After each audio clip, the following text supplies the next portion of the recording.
An unbelievable wave of uncertainty is going down all around the world. What will tomorrow be like for the economy? Nobody knows. The stock market, on the other hand, it is now the most expensive ever in history based on many indicators. This is completely absurd, and what's more absurd is that the policies which are supposedly fixing these issues are actually preventing the crisis from being resolved. It's shameful and will only keep the vast majority of people further down for a longer period than they ever imagined. You came here for the truth, so let me unveil that for you. Today I want to talk about what's happening with the stock market. It is completely disconnected from reality. I'm going to show you what's going on with the jobs, of course, give you an update on that. We're going to look at these different economic factors and many different indicators that are not understood by the majority of people, but I assure you they are critical, so let's get into it right away.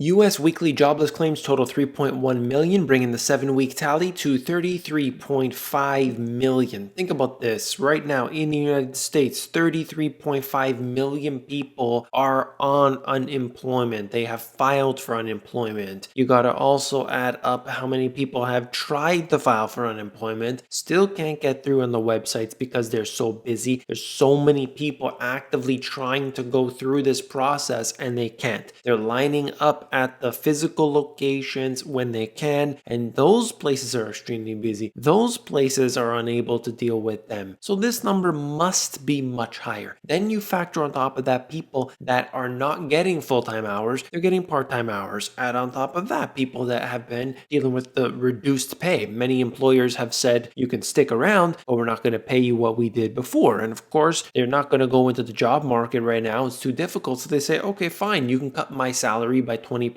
This has happened to so many different people. They are working paycheck to paycheck, trying to live like this. It's not a good scenario, particularly at this time, for a large percentage of the population. No matter what, there is always uncertainty. Doesn't matter if you're within that top percent or you're at the bottom 90. Everybody right now is kind of sitting around and asking questions.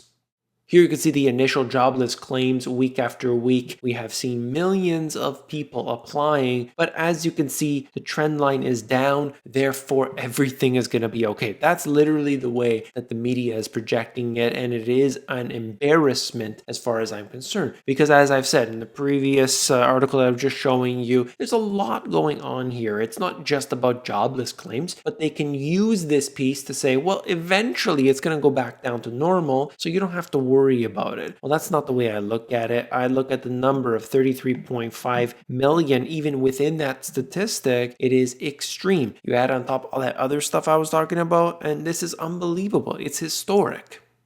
This article here is talking about an interview with Neil Kashkari, Fed president, who may very well be the next Fed chair. Regardless, in this, he actually said some truth. The bad report tomorrow is actually going to understate how bad the damage has been. Kashkari explained, adding that the reported unemployment rate could be as high as 17%, a brutal number, no doubt, but he says the true number may be as high as 24%. Quote, it's devastating. This is coming from a Fed president. We're hearing this, and we have seen those different quotes from other people at the Fed saying similar things. The jobless rate is very high. The economy has slowed down. So many different factors. But what is the solution according to them? Of course, print, print, print. And just to interject for one moment, what I was talking about previously, how the media likes to report the jobless claims, take a look. Jobless claims jumped 3.2 million in early May, but historic rate of layoffs is slowing. That's right, no need to worry, everything's getting better. At the bottom of this article, he actually talks about the fact that there will be no V-shaped recovery. This is coming from a Fed president. At the bottom, unfortunately, the recovery looks like it's going to be slow. So we have heard all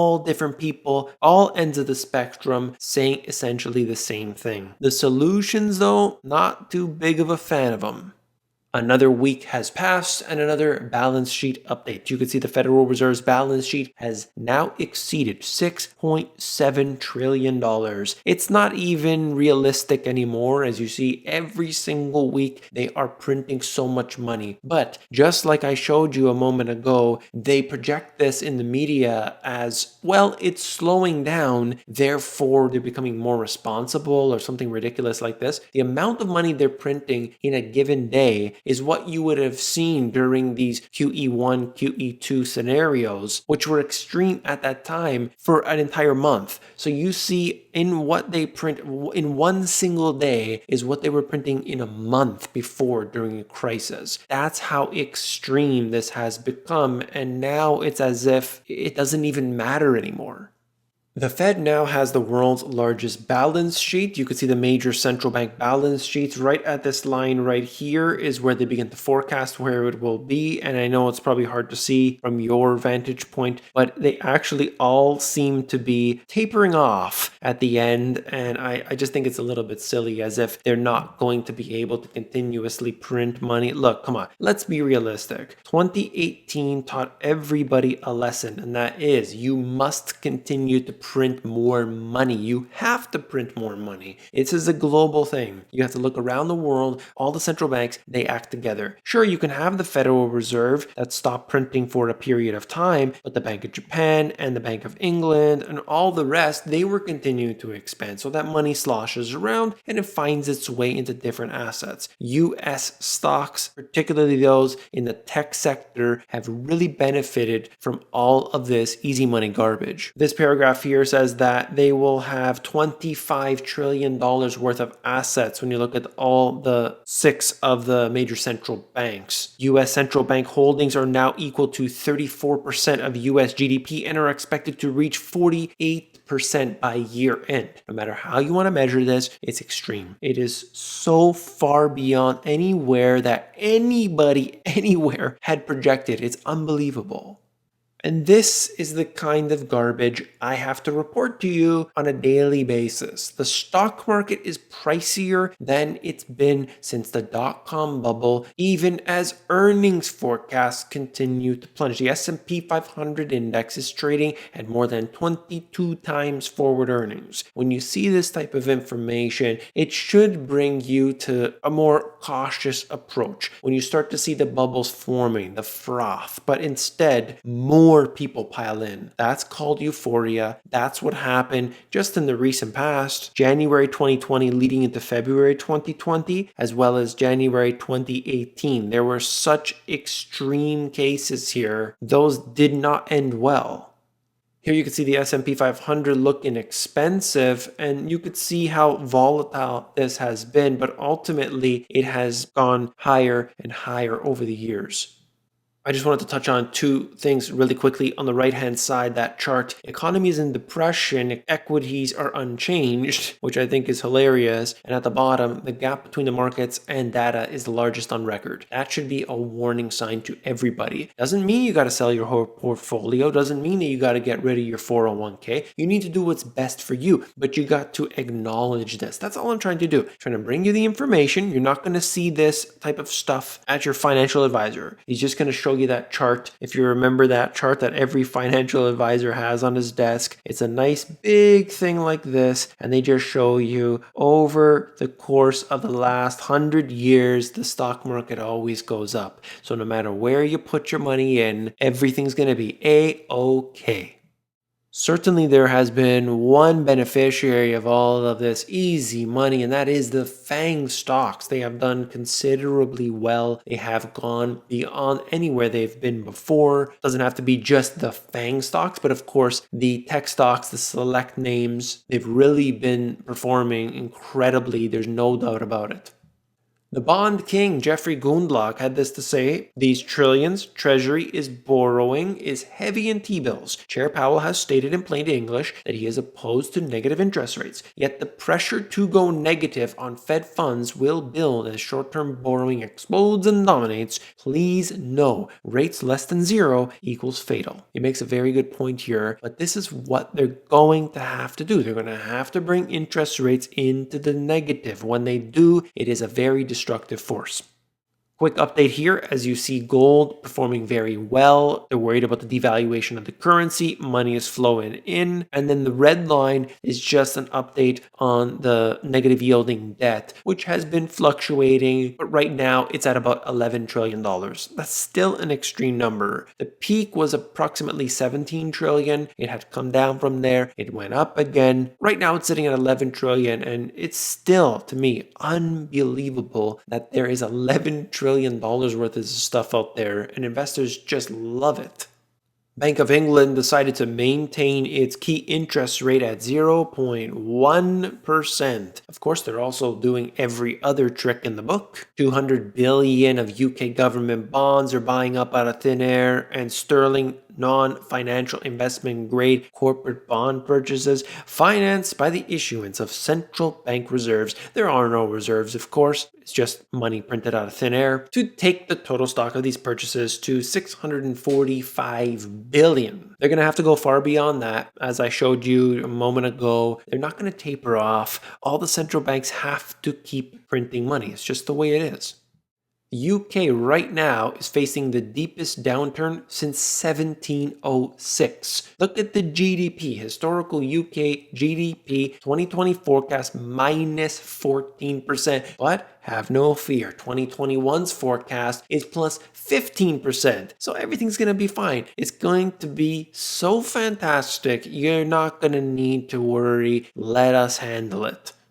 Top JP Morgan investment officer, it will take 10 to 12 years for the US employment levels to return. And this is important, not just looking at this one person, just because he's from JP Morgan, we see somebody from Goldman Sachs or Morgan Stanley Bank of America. That's not why I'm showing you this type of information, but it's important to understand how the whole process works. And so many people, so many ignorant people believe that you're just going to turn a key and everything goes back to normal. But it doesn't work like that. There are so many moving parts. A lot of that came down, as you saw right here in 2020. But this cannot be turned around as quickly as it was brought to its knees. It just doesn't happen. So many people are out of work today, and even if they said today, right now, let's turn everything back on, you're still going to have extremely high jobless rates. You're still going to have a fallen economy. In the meantime, people are not going to be paying their rent and their mortgage. They're going to be suffering for so many different reasons. And ultimately, those who have been cautious with their debt, with their spending, they're going to do so much better.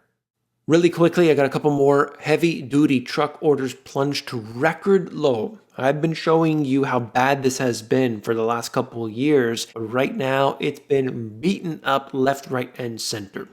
Class 8 orders, you could see this on the chart. It's unbelievable. Like I said, 2018 up until the present, there are so many different stats that just fall further and further and further. I've been giving you updates on the different retailers, the different types of businesses. Hertz, for example, JCPenney, did Sears before that. This one right now to add to the list. Lord & Taylor to liquidate its stores as soon as they reopen. And this is what I talked about within the last 2 days. You can't just claim bankruptcy just like that and the whole problem goes away. There's a process. You have to start to open the stores, see which ones are not performing. You liquidate everything. You sell as much as you can. Probably going to end up laying off a whole bunch of people. Keep as many of these stores open and try to maintain your business for the next little while, even though clearly things are on a downward trend for the retail industry. This is not looking good for this industry as a whole. There's no doubt about it. You can see the job cut announcements year over year. Right now, what we're looking at makes all of these previous instances where we see these spikes, it just seems like absolutely nothing. It looks like little blips on the screen.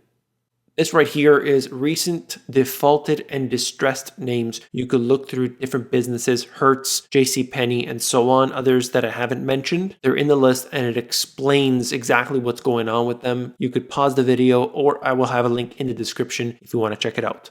That's all for this video. If you found it informative, hit that thumbs up button. All you gotta do is click one button. You're supporting me. Thank you very much. I do new content every single day on Twitter and Instagram. Check me out at The Money GPS. If you want to learn how to sell stuff online, you don't have to pay $1,000 for a course. You don't have to go fiddling around and trying to search for what's the right thing to do and this and that. I created a course for you for free. If you're my subscriber, head over to the AmazonGPS.com.